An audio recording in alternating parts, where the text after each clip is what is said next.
అందరికీ నమస్కారం అండి. నా పేరు డాక్టర్ రామిరెడ్డి రజని, మానవ హక్కుల ఆర్గనైజేషన్ ఆల్ ఇండియా జాతీయ మహిళా అధ్యక్షురాలిని. నాకు దాదాపు ఒక 3 నెలలు 4 నెలల నుంచి రేషన్ బియ్యం ఇల్లీగల్గా బిజినెస్ చేస్తున్నారు ఒక భార్యాభర్తలు ఇద్దరు. అది గతంలో కూడా నా దృష్టికి వచ్చింది, ఒకళ్ళు ఫోన్ చేశారు. నేను ఆల్రెడీ అది మీడియా దృష్టిలో పెట్టాను. ఆర్డీఓ గారు కూడా ఆ టైంలో మీడియా వాళ్ళు కూడా వాళ్ళని చెప్తే ఆ నైట్ వాళ్ళు మిస్ అయ్యారు. నిన్నగాక మొన్న నాకు ఫోన్ వచ్చింది, మేడం గారు వాళ్ళు మళ్ళీ బియ్యం ఇది చేస్తున్నారు, మాకు రేషన్ బియ్యం కూడా అందట్లేదు అని చెప్పగా నేను మన ఆర్డీఓ ఆఫీస్ వాళ్ళకి ఫోన్ చేస్తే వాళ్ళు రెస్పాన్స్ లేదు. ఎందుకంటే నిన్న మొన్న ఎలక్షన్ అడవుల్లో ఉన్నారు కాబట్టి. అందుకని డైరెక్ట్గా నేనే వెళ్ళాను కాలేకాన్పేట. ఆ ఏరియాలో వెళ్తే డైరెక్ట్గా వాళ్ళు టెంపోలో అంటే వ్యాన్ ఉంటుంది, ఆ వ్యాన్లో నెంబర్ ప్లేట్లు లేకుండా దాంట్లో 80,000 విలువ చేసే రైసు వాళ్ళు షిఫ్ట్ చేస్తున్నారు.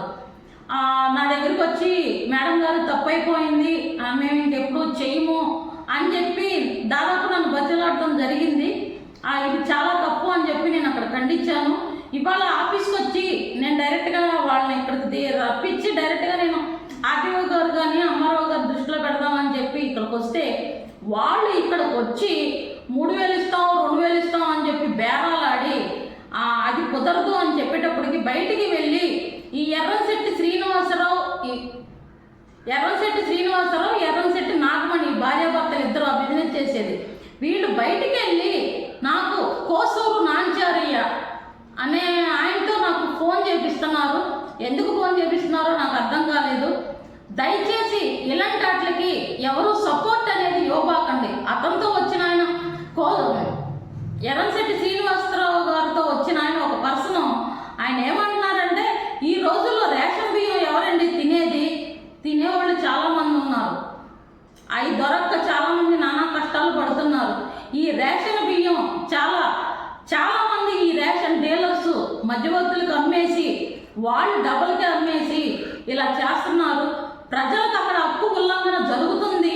అందుకే నేను వెళ్ళటం జరిగింది, ప్రజలకు హక్కు ఉల్లంఘన జరిగింది కాబట్టి వాళ్ళు అక్కడ ఆ టెంపోలో బియ్యం షిఫ్టింగ్ చేస్తున్నది, ఆ లోడ్ ఎక్కిచ్చింది, ఆ బియ్యం లోడ్ ఉన్నది నా దగ్గర వీడియో ఉంది. నా వీడియో అయినాక నేను అది కూడా అప్లోడ్ చేస్తానండి. ఇలాంటి వాటికి దయచేసి మీ చుట్టుపక్కల ఏదన్నా జరిగిన ఇన్ఫర్మేషన్ ఎవరికో వాళ్ళకి ఇచ్చి ఇలాంటి ఇల్లీగల్ అనేది అరికట్టండి, దయచేసి చెప్తున్నాను.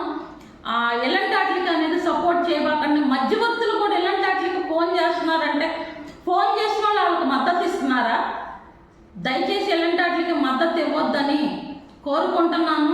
ప్రజలకు సకాలంలో ఈ రేషన్ డీలర్ షాపులు కూడా ప్రజలకి సకాలంలో రేషన్ అందేలాగా చూడండి. లేదా వాళ్ళు తీసుకోలేకపోతే మిగిలిపోతే సివిల్ సప్లైస్కి రిటర్న్ ఇచ్చేయండి. అంతేగాని మీరు అమ్ముకోవద్దు. మీరు అమ్ముకున్నా దాదాపు మళ్ళీ వాళ్ళు ఎక్స్ట్రా వేసి అమ్ముకుంటున్నారు. దయచేసి మీకేమన్నా వాళ్ళు కనుక తీసుకోకపోతే ప్రతి నెల మీకు రేషన్గా మిగిలితే నిజాయితీగా అది సివిల్ సప్లైస్కి అప్పచెప్పాలని ఒక మానవ హక్కుల జాతీయ మహిళా అధ్యక్షురాలిగా కోరుకుంటున్నాను.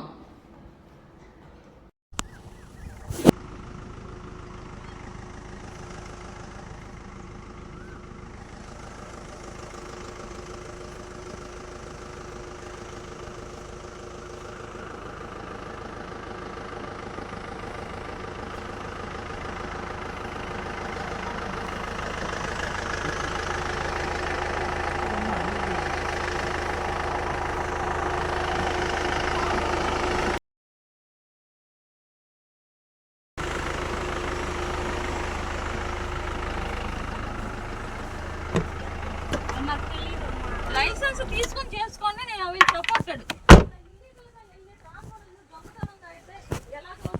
మాకు తెలియదమ్మా, లేకపోతే అలాగే చేసుకోండి, మాకు తెలియదు.